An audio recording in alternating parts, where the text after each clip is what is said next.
Республика партиясы 100 000 программистти кантип даярдайт? Мектептерде информатика сабагын тереңдетип окутуу үчүн жылына 1,5 миллиард сом бөлөбүз.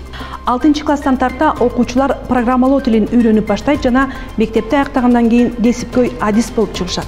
Программист сертификатын алуу үчүн бүтүрүүчүлөр атайын аттестациядан өтүшү керек. 5 жыл ичинде 100 000 мектеп окуучусу программист сертификатына ээ болуп чыгат. Республика партиясы.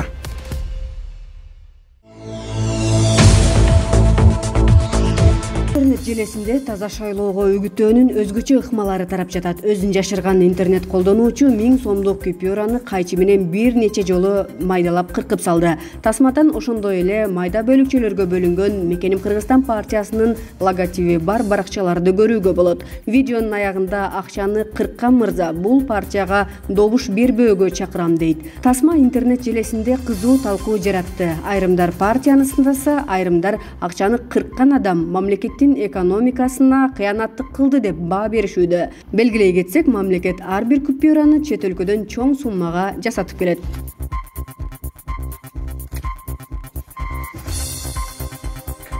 Короче, ребят, не голосуйте за вот эту партию.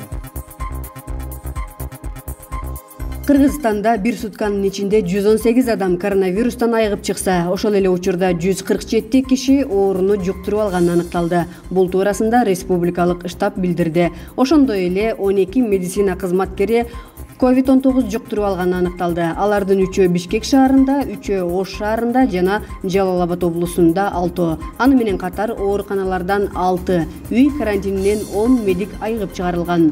Учурда ооруканада коронавируска кабылган 819 бейтап жатат. Ал эми 1455 адам үй шартында медиктердин көзөмөлүндө дарыланууда. Соңку бир күндүн аралыгында каза болгондор катталган жок. Илдеттен көз жумгандардын жалпы саны 1064 түзөт.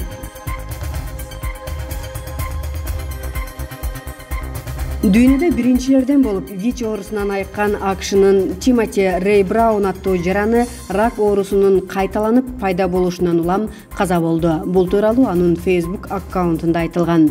Рэй Браун бейшемби күнү саат 15:10 чамасында Калифорниядагы хоспистердин биринде акыркы дүйнөгө узаган. Ал жерге онкологиялык ооруларга чалдыгып көз жума турган кишилерди жайгаштырышат.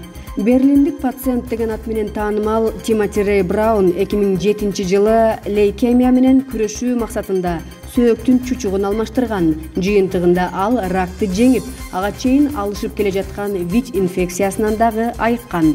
Ошондон бери анын организминен ВИЧ илдетинин бир дагы белгиси байкалган эмес. Бирок лейкемия 2019 жылы кайра пайда болуп, организмине тарап кеткен.